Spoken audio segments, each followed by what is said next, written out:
skeleton walks into the cafeteria of an intermediate school and orders a juice box and a mop.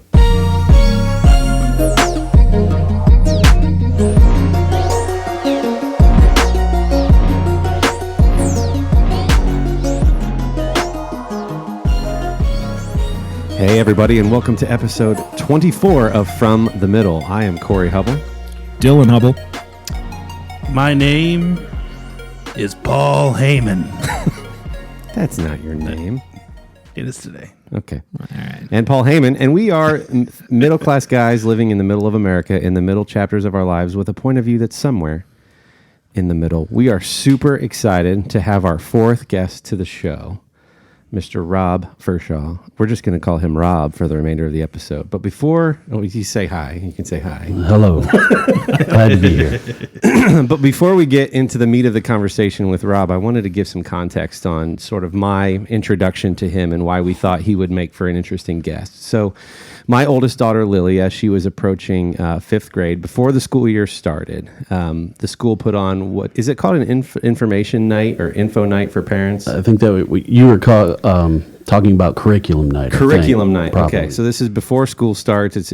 Parents get to meet the teachers. They get to walk through the building, blah, blah, blah. So we get to her classroom, and this guy over here introduces himself, and he says, I've been fired from jobs. I've had, some traumatizing chapters of my life, but one of the most horrific years of my life was fifth grade. And I make it my mission to make fifth grade enjoyable for these kids, for your students. And as he starts to talk, I'm just like, I want to go back to fifth grade and learn from this guy. Yeah. And I was so excited about the things he was saying, and you said things like, I try to sort of turn teaching paradigms on their head, and I want the students to inform me how they want to learn. And sometimes we'll take walks down to the creek, and I'm like, this guy is like a combination of, Robin Williams' character from Dead Poets Society and all my favorite teachers combined. I texted my parents that night, and I'm like, I want to sit in on some of these classes. So at the end of curriculum night, I told Lily, I'm like, you listen to everything that guy says.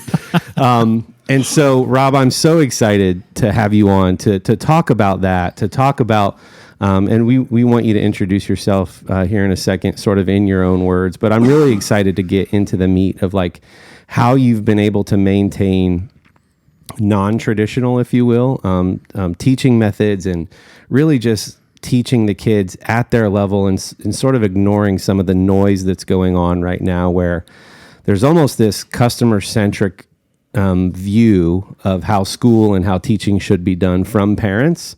And there's a lot of this parents blaming teachers, teachers blaming parents. And sort of, it seems like, and this was Kendall's observation based on how I introduced you, it seems like you just ignore the noise and just teach the kids. And I think it's really cool. So before we get into all that, just for our listeners out there, that's kind of what you can expect from tonight's episode.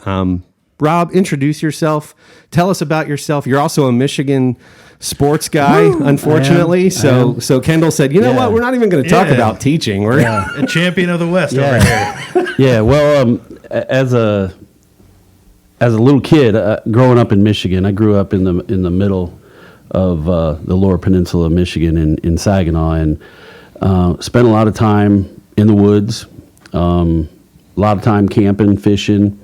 Family spent a lot of time together. Grandparents, aunts, uncles, cousins all lived in the same town.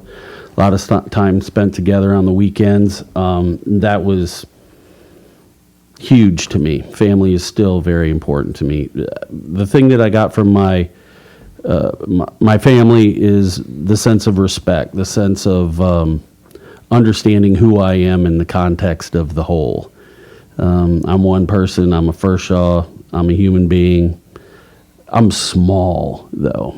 And one of the things that when you were talking about understanding myself as a person, I look at myself as a small person in a world of great wonder. And I can remember the night when I was a kid, driving my bike home from my buddy Dave's house in Saginaw one night. We didn't live in a neighborhood with streetlights, but I remember riding my bike home and looking up and seeing nothing but stars and going, how'd I get here? We've all had that moment.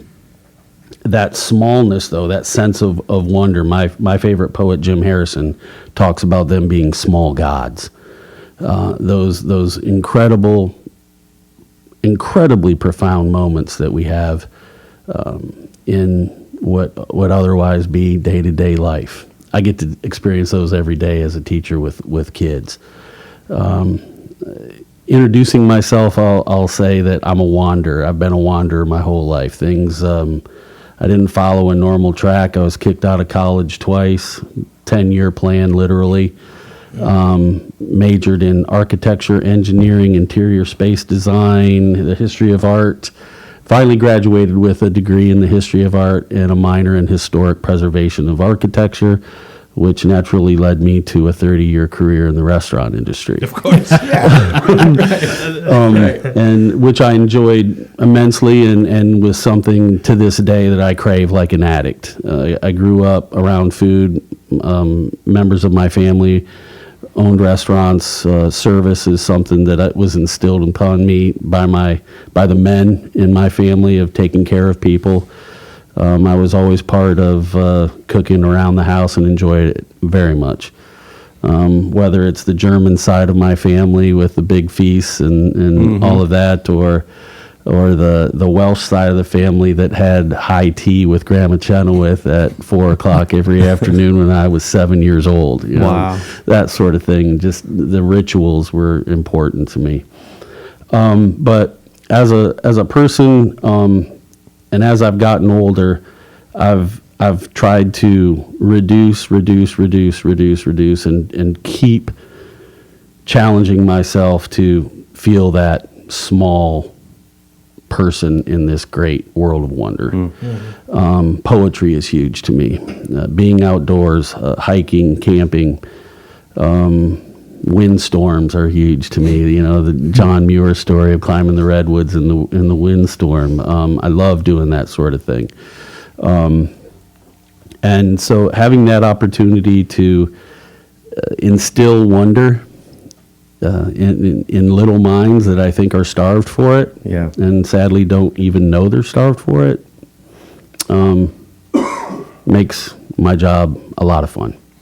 It's very much the vibe I think that I got from you on curriculum night, was that you were sort of this increasingly rare blend of like old soul, but like still guy's guy, right? And loving sports and loving the outdoors, but like the John Muir side of you, the Walt Whitman side of you that just like craves that, looking at the world from that perspective, and thinks about wonder, and like how much are 30-something and 40-something-year-old guys' dads even talking about that nowadays. I think it's interesting to me, and why we thought you'd be such a great guest for our podcast. So we appreciate you doing this. And I appreciate you asking me. I'm glad to be here. Excited for that. Looking forward to it. Yeah, we have been looking forward to the conversation. In fact, I mean, the school district that we're in, so this is just Corey talking, Big Walnut, is blessed with what I think are a lot of great teachers. So there's a lot of people that we could have had on here. Even your co-teacher, Mr. Wright, I had nothing but great things to say about him based on sort of Lily's time in you guys' classes. But I do think that you sort of bring, like I said, this sort of unique perspective to teaching. And so you told us about your education, your background, and then in the restaurant industry, how the shift into teaching, and maybe tell us a little bit about why you said fifth grade was so traumatic for you, and why you had a passion for that age of teaching. Well, I didn't know I had a passion for that age until I got with that age.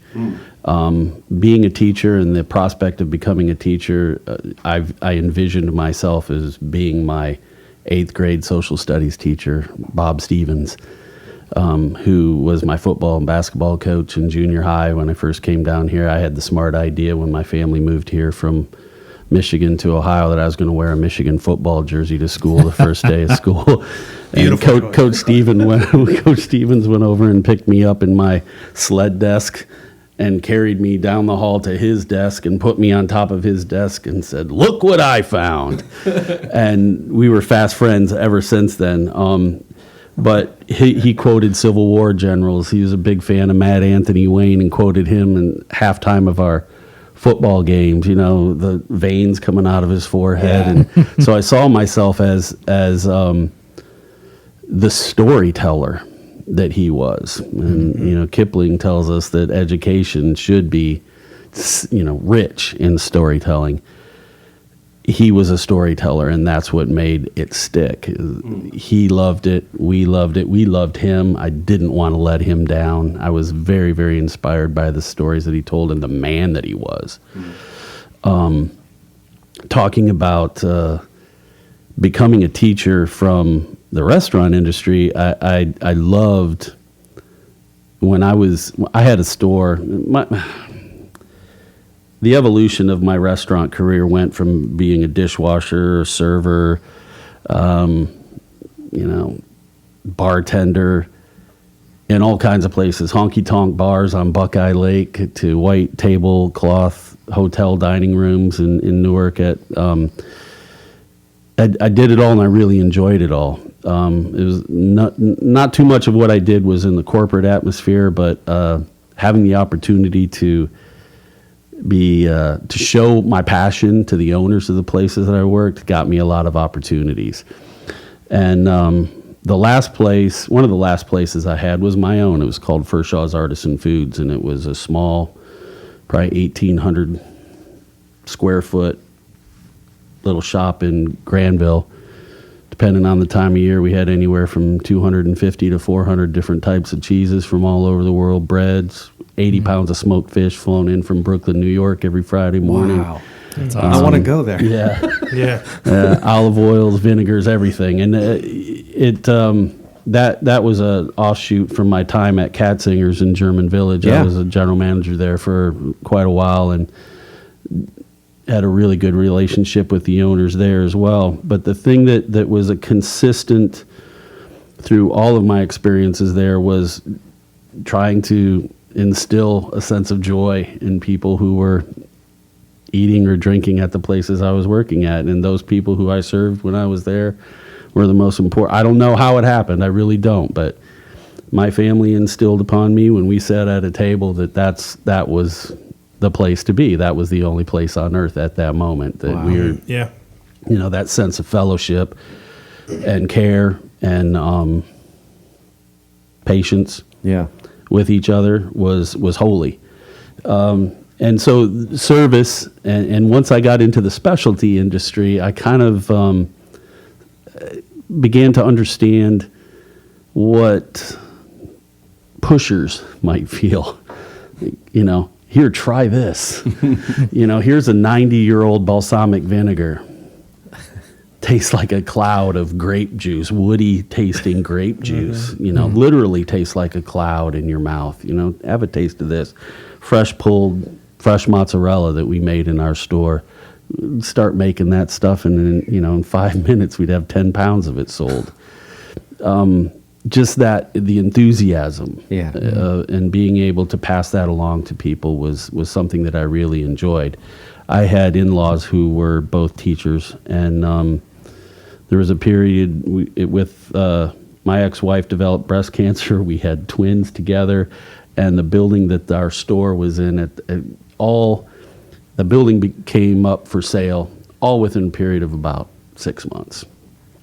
And so big changes needed to be made. Yeah. And with twins on the way, I had no illusions about what it was going to take to be a successful restaurant. We had to make something happen that we weren't doing at the time, and that was make prepared foods. At the time, we were just a retail establishment. Right. And so something was going to have to, sandwiches, salads, whatever it's going to be, we were going to have to go beyond what we were doing. And I wanted to be a dad. And so we talked about opportunities, and the thing that I enjoyed the most throughout my restaurant career was educating people, and learning myself.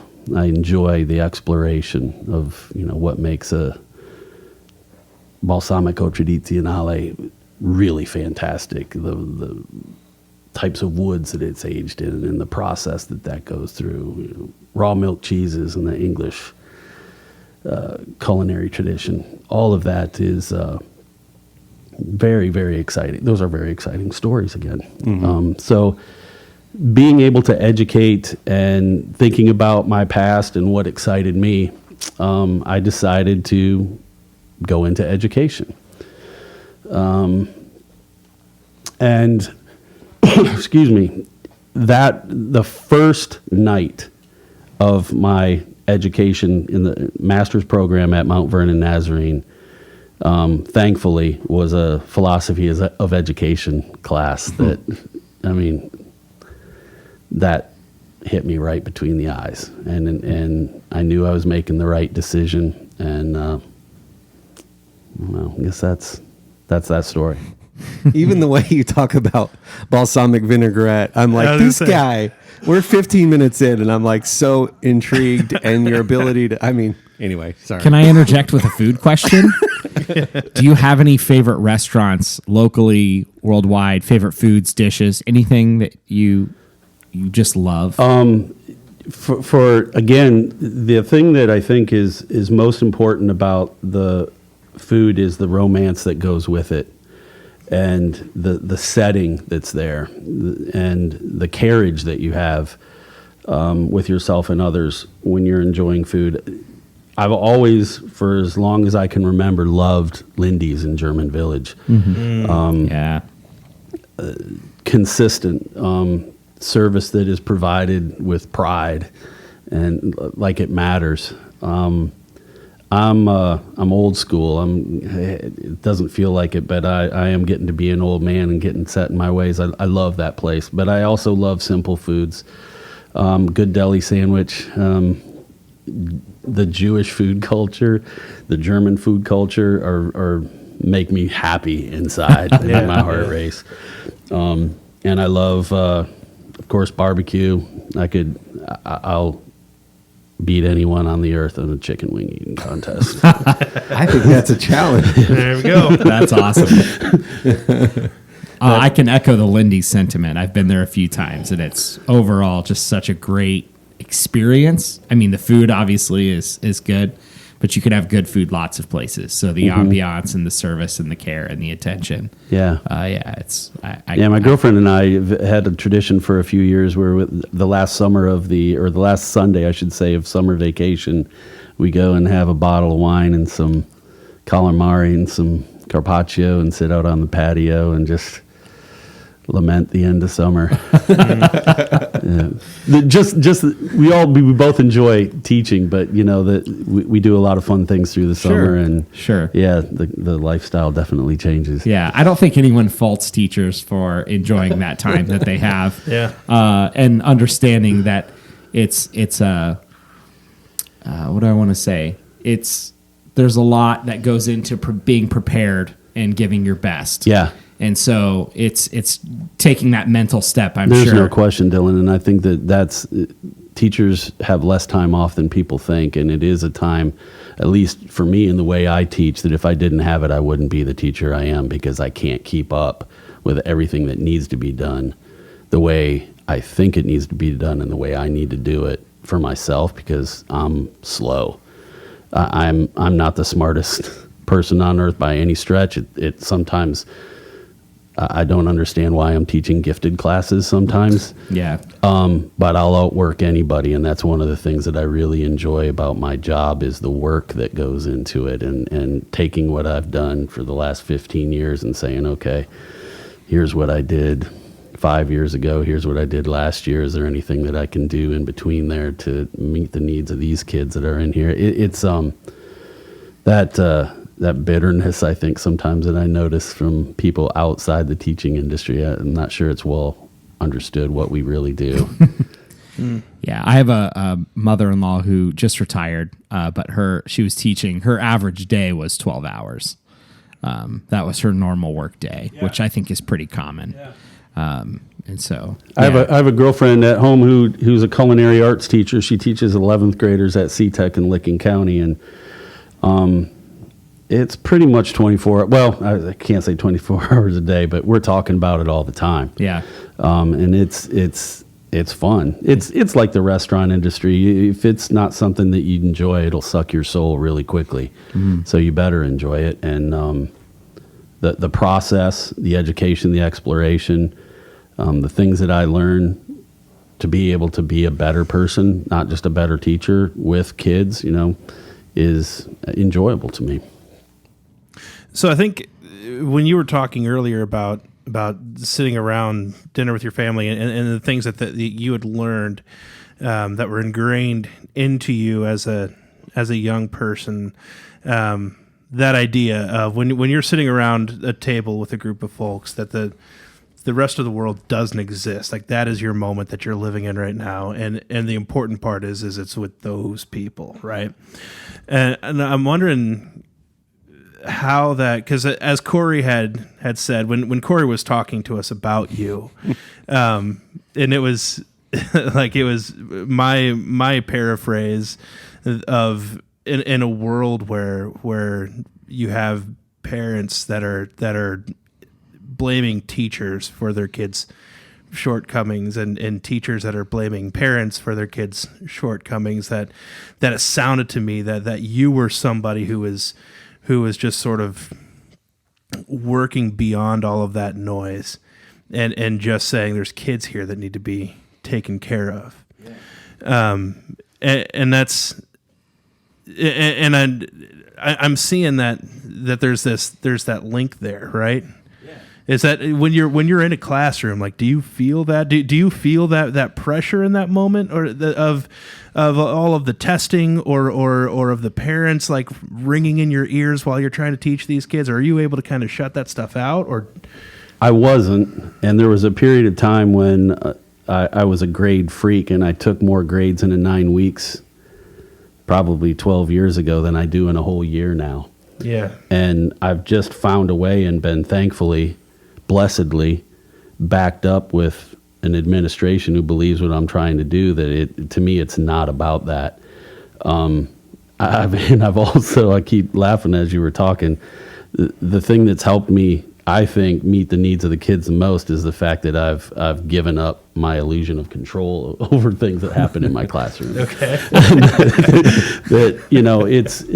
I have a true blessing where I don't have that hour of terror between 3 o'clock and 4 o'clock when I was in the restaurant industry, waiting for someone to call off and change the whole dynamic of what our business was going to be able to do. I've got kids who are literally running into my classroom every morning going, Mr. Firchau, guess what happened last night?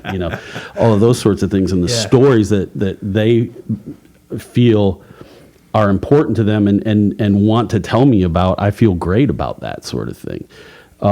But it doesn't matter to me what the party line is as far as the education goes. Mm-hmm. It's not about technology. It's not about test scores to me. And I work with the word, and we do it all, that we talk about it all the time. Do you trust me? I ask the kids this nearly every day. Do you trust me? And if you don't trust me, tell me so that I can make you understand that what I'm trying to do is not a lie. It's usable, it's real, and that I think it's going to matter to you in your life some point, or maybe should, or maybe it's just the educational buffet table that I'm trying to take you to. Mm-hmm. But your question, Kendall, about how does that special nature of who you're with, that's everything. I look at these kids as human beings, and it's I understand how it can get analytical and data driven, and I know that those are two big, really huge buzzwords in the educational world, but it's has no place in my classroom. I don't have a problem with the hour and a half deviation from the lesson plan if it's going to. I think it's going to instill a passion in a kid's educational experience. And I remember you saying at that curriculum night, you said it almost takes about half the year for the kids to realize that you're serious when you say these things. Like, I want you to inform me how you want to learn. If you want to walk down to the creek by the school and read Whitman, like if you want to walk out into the courtyard and draw because you're a visual note taker and that helps you. Like, it takes them about a year to realize that you're serious. Yeah. And it's, if you think about why that is, that's pretty scary. Yeah. And Of course. It's like deprogramming. it is, it is. And it's, and we say we're inspiring and guiding, Yeah. you know, and we might be in a certain way, but I don't think it's the kids' way. And I think that paying attention to what they're after, I poke the cage all the time. I respect the people I work for. I'm very grateful for the job that I have.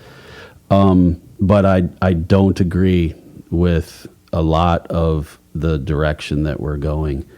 I don't think it's good for kids. Kids are aesthetic animals. They're little romantic heathens, you know, and that's what they're supposed to be at this age. Yeah. And I don't see a lot happening in our school that embraces that. Yeah. So you said it takes a certain amount of support. I would call it like air cover. You need somebody that believes in what you're doing enough to give you that freedom to maintain an ability to inspire wonder and wondering in the unmeasurable at times, right? The romantic side. And as an artist, I had teachers like you who, you look at the arts, for example, those are the first things to get cut in tight school budgets, right? Music and art. But schools that maintain those long-held institutions of the arts find that kids do better in the other classes when they still have those, because it activates the right side of the brain to get them to learn the left brain analytical, data-driven stuff. And so it seems like in that way you've been able to do what you do because people believe in that. And it reminds me of, you'll see things on social media. There was one example where in Germany, I think it is, the kindergartners go out and play in the mud and in the rain, and like a lot of moms go, "Isn't this awesome? This is what teaching should be about." But they're the same moms that get upset at teachers for trying to do the very thing that they just touted as being awesome, and we need to get back to some of that. So there's this friction right now. I said it at the outset of this podcast, but like this customer-centric view of how our kids should be educated. And I imagine you feel some of that with the test score stuff, and there's state mandated, things that are being measured, but there's also just parent expectations of how things should be done. How do you maintain the ability to, like Kendall said, be present with the kids in the moment amidst all of that?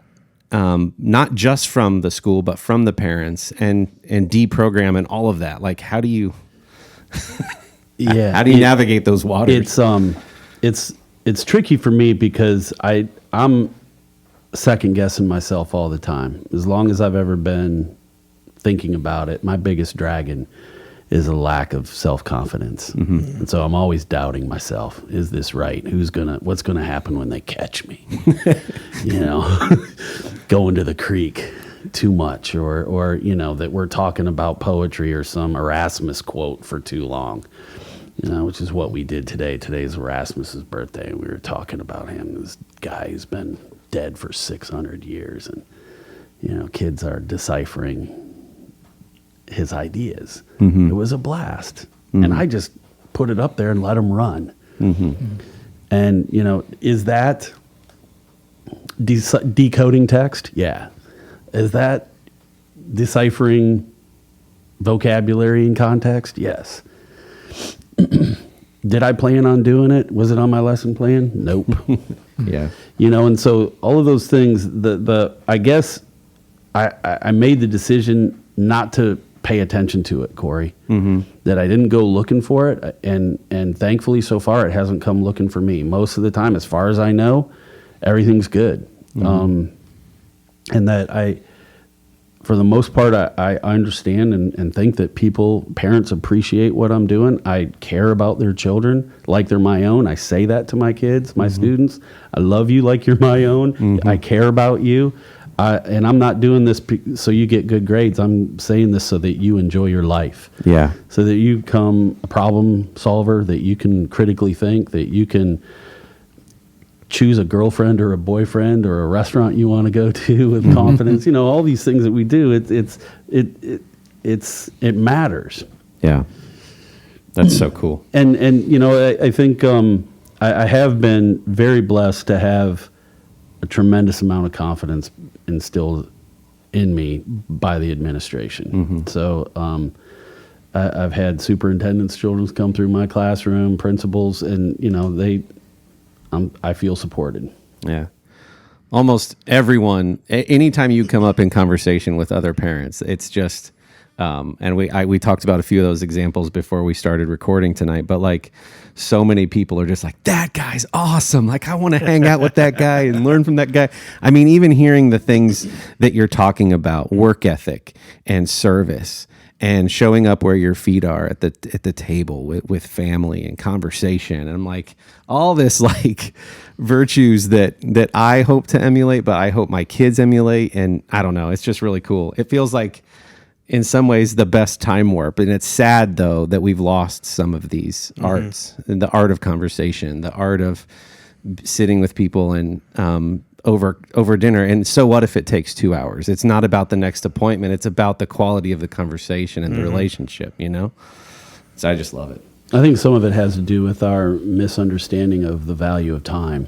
That we don't have enough time to sit down at a dinner, but we do have enough time to spend 45 minutes staring at that thing in our hand. And I think that the time with human beings and speaking to them and feeling their emotions, enjoying the food that they make or the way they think about that, whatever it is, walking down a path in the woods, Yeah. That matters. And that is worth time. That's so cool. Yeah, I feel like that statement right there just shows so many people, including myself, like where our hearts tend to be, because when you just look at time as everything is an investment into your time, and all of a sudden now we live in a culture where dinner has to be efficient so that we can get back to what, and the answer is to get back to what, like, you really to get back to what you feel like your soul is pulling you toward, which is isolation for most of us, or at the best, like social media interaction, which is still isolation. Right. Yeah, no, I find that very interesting, and I think that what I'm hearing again, just that the whole idea of it keeps playing over in my head, that what you had said about sitting around at your dinner table when you were a kid, and just like so many things that I'm hearing you talk about are just like for me, like coming back from that moment, in your past, and including I think in another question I have. Individual attention to individuals, recognizing that these kids in your classroom, your students, that they're not just a clump of people who at a certain point in time of the year are going to become statistics for you on a data spreadsheet that's going to like tell you whether or not you get to keep your job. Like they're not that. Like they are individual people. Just as if you were sitting down to an intimate meal with them, and that's another question for me is it's not a how do you get beyond the noise kind of question, but it's more along the lines of you have X number of kids in your classroom, you do have a finite amount of time physically in front of you. So what does sort of your your thought process, or what does your preparation look like? How do you kind of tend to run things so that you can give the individual attention as needed, but you still have a conducive class? I don't know if I've got that figured out yet. Class sizes keep getting bigger and bigger. Yeah. Every year, and that can't matter though, because that's not going to change. Okay. So the point is that you've got to, and we talk about this every day in class, is you've got to trust the process. And the two biggest words in that statement are trust and process. That you've got to trust me, I've got to trust you. That if you need something from me and you're not getting it, you've got to come grab me by the ear, kick me in the rear, and say, "Hey, Firchau, I need your help. We need to talk." And the longer, and I say this to them face to face, the longer that takes you to do that, the more time we're going to waste. I'm telling you, I'm here for you. This is the most important thing that we're going to talk about all year. Not pronouns, not informational text features. The fact that you and I are going to have a relationship, and when you leave here, hopefully you're better than you were when you left or got here. And so that trusting each other and feeling comfortable enough to come to me. I mean, I am the type of person who will drive myself crazy trying to be all things to all people. I'm a server. I want to help people. And it drives me crazy sometimes that I can't get to that one kid who I'm still having trouble developing a relationship with. And then they come back 7 years later and ask you to give them their diploma at graduation. I had that, a couple of times. I've been blessed with that. So I don't know if I have an answer to that, Kendall. It's something that I just have to make sure that they know that I am devoted to them, and that's the number one thing. It's not the curriculum. It's not the pace we're going. It's what they need. And I hope that doesn't sound hokey to them. And Corey, maybe that does sound, that they've heard that before, and maybe it's not been played out for them properly or in a compassionate way. Yeah. Well, to me that sounds like that sounds like part of the answer to me, that giving kids the freedom and then like reinforcing it to them over and over again so that they understand, no, I'm serious. I want you to talk to me. Doing that with all of your classes from year to year. I think what that allows to happen is that you can still have a classroom, you can still teach them, but you can have the recognition that this is a different group of kids made up of different individuals than the previous class was. And that's informed by the things that they hopefully are sharing with you and telling you what they need. And so for somebody who's humble enough to listen to a fifth grader and allow that to sort of dictate your steps. I think, I think creates a situation where each individual group of students, like you can get kind of more fine-tuned to them because you're willing to listen and you're willing to not make the assumptions that they're the same group of kids that you just experienced. Because they're not. Right. I mean, if you're paying attention to anything that's going on, I mean, even the four of us sitting around here, the personalities that are at your dinner table with your family, it's daunting when you think how different each one of those little squibbers are, and what it's going to take to meet the needs of each one of them. And I think sometimes that might be why I've seen some teachers in the past keep such a distance emotionally from their students, is because once I start, I can't stop. Or it's so difficult to maintain. Yeah. And so, at some point I read a book once called Walking on Water by Derek Jensen that talked about the human relationship aspect of education, especially in writing. And once you decide what you're going to be, not as a teacher, but as a person, it doesn't feel right when you're not that.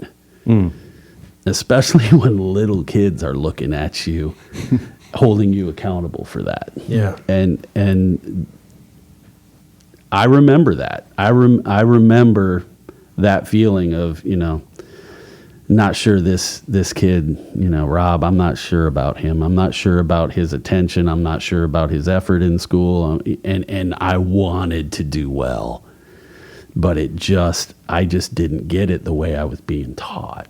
Mm-hmm. And the most important thing that I can help a kid with in school is finding their way. Something stuck out to me that you said in there.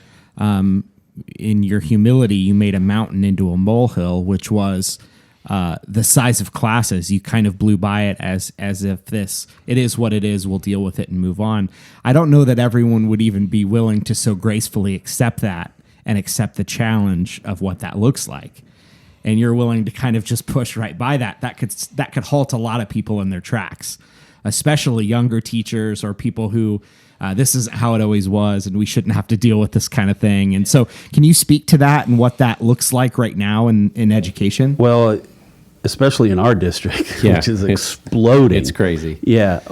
It's something that is as regular as meetings, that changes, shuffling teams, shuffling this is the first year, and man, I don't even want to think about it. Like, honestly, I can just feel myself prickling up. This is the first year I haven't taught with Casey in probably close to 10 years. Yeah. And I need that dude. Yeah. He was like my yang. Yeah. You guys seem like a really good pairing. And like that end of that hallway and that section of the building was like this beautiful space for learning and development and growth. And for listeners' sake, you're welcome to recap that relationship. Yeah, well, if you want. Casey Wright was a guy that kind of legitimized all the things that I was thinking and dreaming about being as a teacher. And he cares less about acceptance than I do. And he's a real student advocate, but he's kind of an intellectual slave driver. Like, he's not going to let you do less than your best. And everything that I've ever considered as a path I wanted to go, he's telling me, Firchau, don't take it so seriously. Stay the course, hold your expectations up high, do less. Slow down and do less, Yeah. That's not what we normally hear.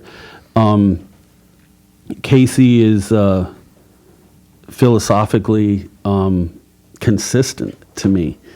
And he's another guy that this has not been it's not his, I don't know if it's his purpose in life. He's a musician first and foremost. He's a great dad. He's a great friend. He's creative. But just having him around every day to just bounce ideas off for 30 seconds in the hallway, so important. And it's not that I don't have that anywhere else, but it's just, again, that process. Yeah.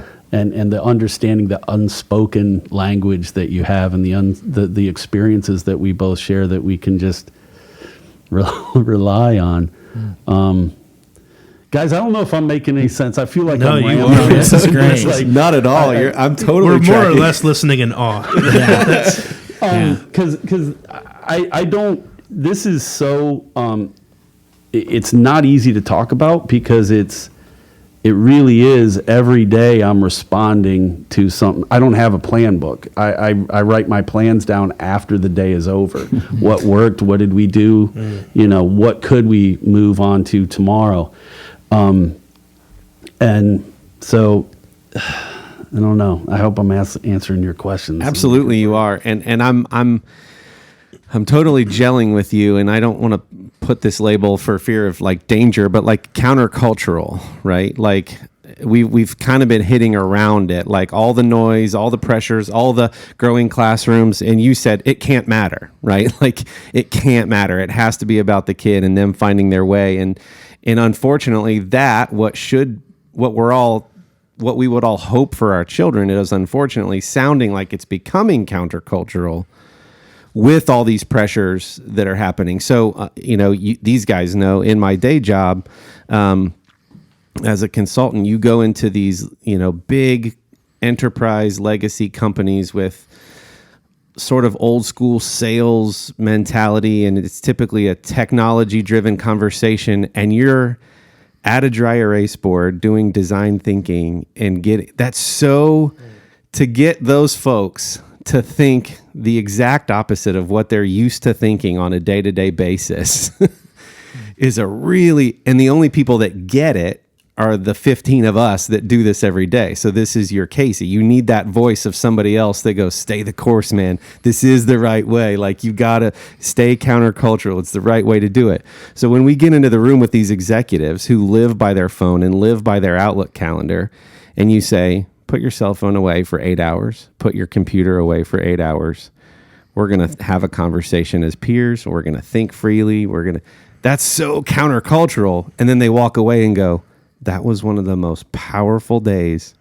And you go, all we did was get you to ignore everything else, sit around a circle of peers, because you take hierarchy out of it as well. Sit around a circle of your peers and brainstorm and think and be inspired and what if and how could we, and do a lot of the planning after the fact, because it doesn't matter. Let's not put constraints on it. Let's just... So that by nature sounds a lot like what you're saying, is like you're basically doing design thinking with how you teach. What worked well, what didn't work well, what can I change tomorrow? It's this modular sort of approach, as opposed to I'm going to lay out my whole year and tick each box as I go. Yeah. That doesn't work. Yeah. I mean, it's not, and it's funny because I feel like so many people, like they want structure. They want a plan that works. And so when they start listening to the way you guys are talking, I think sometimes it's met with this fear that sounds like anarchy. Like you got or hippy dippy. You got rid of the hierarchy. Good for you. And let's just run with it. There's no walls. Yeah. except for the ones that Corey's drawing on. Like all of that. But the way that you closed that is both of you did it. Is that you say, and then you plan. Right. And so it's like not only did you strategize, and not only did you formulate a plan and work on a structure that has some flexibility built into it, but you did it in the most informed way possible. Yeah. Which is, and it's like that information part that people like skip right over. Yeah.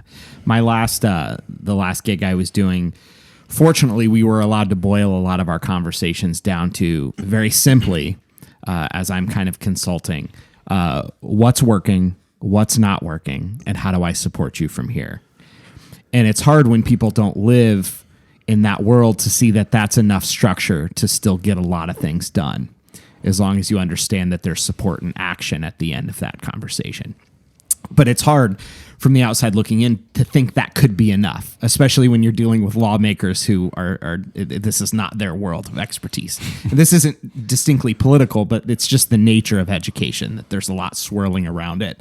It's that glass sort of bowl that everyone's looking into, seeing what the fish are doing. And so it's interesting. You might feel like this is like, I don't know if any of this makes sense, but I think it does, and it's refreshing.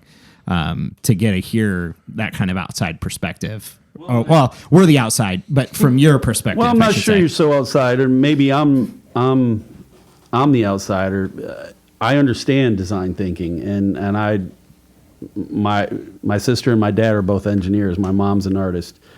I understand how that works. I've seen it work, and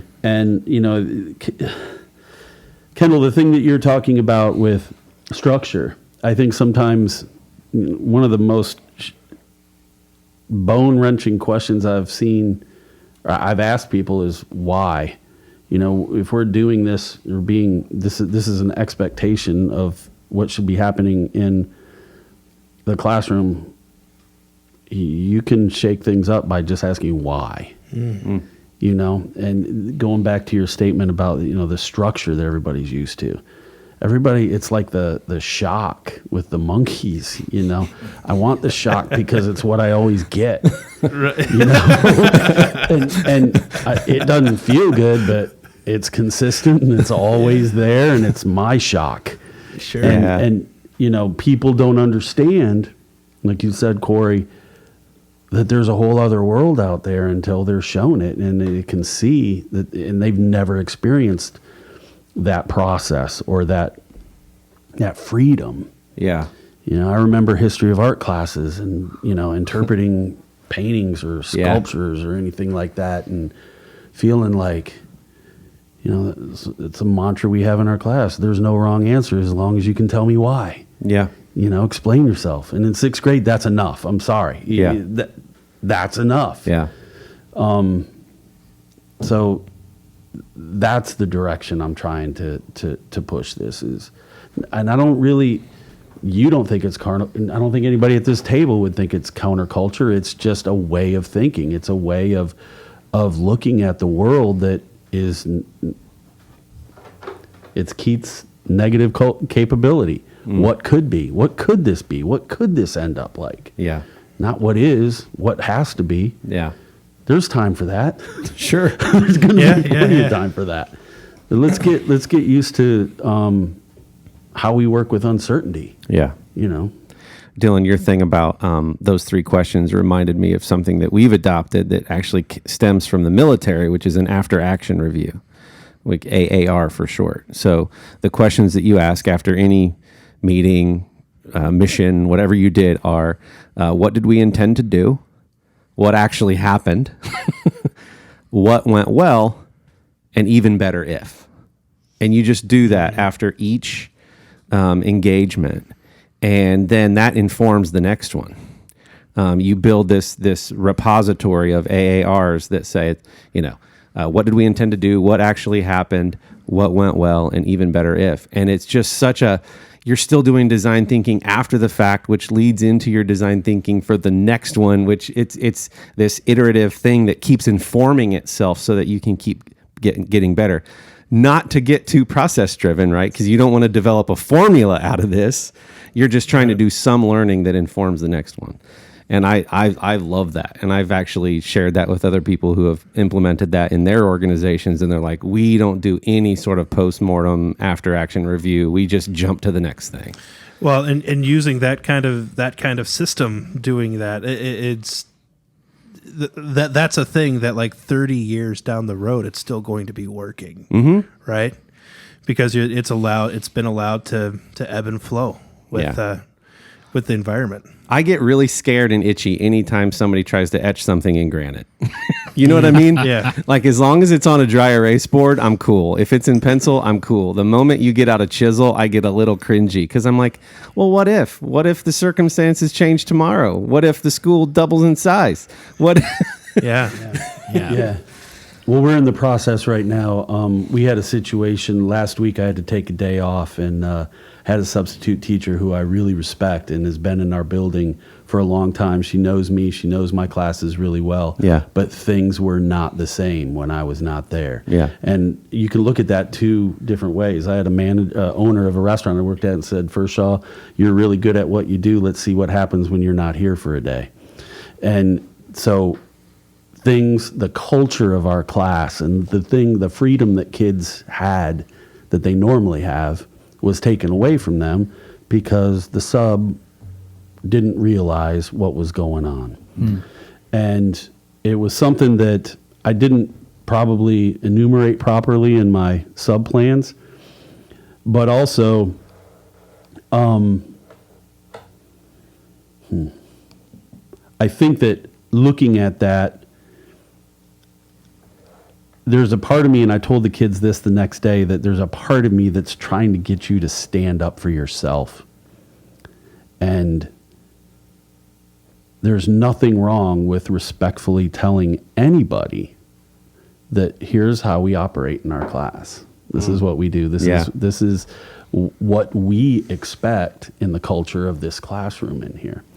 And so the next day we were talking about that. Friday we started the beginning process of creating a constitution in our classroom that is going to be a constitution, a living document that the founding fathers in the class of 2019, 2020 are going to create. That's cool. And the past couple of days we've been talking about, Philip Pullman, author, says that authors are, there's two things that happen in storytelling. There is a path that the author is in charge of, and those are the particulars of storytelling.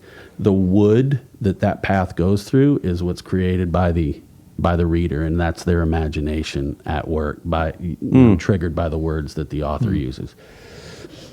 So our classroom is called the wood. And all of this has to do, everything that we're talking about has to do with protecting your wood from the forces of evil outside of it. Evil literally and figuratively. One of the things that we used to have in class a few years ago when Lily was there is that we have this thing called Walkabout where you can go, and it's done half an hour every day, where you can do, it's basically Google's 20% time.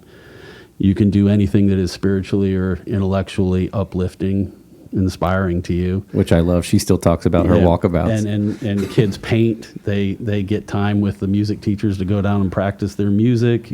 Kids, I have a kid who's working on coding. Last year, Daniel was working on algorithms for the Rubik's Cube, during this sort of thing. And 5th grade, 6th grade. Yeah. But it's that again, it doesn't work. And there's also been times when kids have come up to me with tears in their eyes because they don't know what to do with that kind of freedom. Oh man. And that is, you have to slowly, and that you got to be really careful with that. And you might think, just do anything. And that's what I've told them. And that's the wrong thing to do. Yeah. Because that just makes it worse. I just got lumpy throated. I got emotional just now when you said they didn't know what to do with that kind of free time. Because we're so overstimulating and the expectations that we're putting on kids. I mean, the fact that they would have free time and not know what to do with it. I mean, we've talked about parenting a little bit, and we've agreed that that's a very sensitive subject. But I know parents whose job, they make it their job to entertain their kids. And I'm like, we need to give kids the opportunity to get bored again. Because they'll find something to do, and they'll create, or they'll make, or they'll do. Like, we don't even give them the opportunity to get bored again. We're just shoving a device, and we're guilty of it to varying degrees. It takes too much time. But I'm serious. We're just shoving screens in their faces. Watch this show. The Netflix. 4, 3, 2, 1. Next show. Here's an iPad. We're on a road trip. We just got back from Orlando, and I was like sort of thinking back to like when we were kids. Our Game Boy didn't have a backlight. If it was dark on the road trip, you just you breathed on the window and drew something. Man, when you got on those stretches of interstate where there were lights, you were so excited. I can play Game Boy for maybe 5 or 10 minutes. But kids don't even have the luxury of getting bored anymore. And it's like, man, I don't know. I guess we're getting sappy and sentimental. No, I don't think so. I think that whole idea of, I'm not sure it's always boredom, that being still is okay. Yeah. I used to dig holes in the woods across the road from my house and just sit in those holes and just look at the sky. Yeah. I remember that, like it was yesterday, and I loved doing that. There was no purpose to it. Or, I don't know. I didn't think there was at the time, but I enjoyed doing it, and it was something that was just my space for me. It is that aboriginal thing, that vision quest where it's you alone. Yeah. There's no judgment. There's no element of show and tell. There's nothing that needs to be justified or verified by anybody else. Yeah. And that's hard for them too, because everybody at the beginning of the year is, hey, look at this, look at this, look at this. Yeah. What do you think about this, Mr. Firchau? What do you think about it?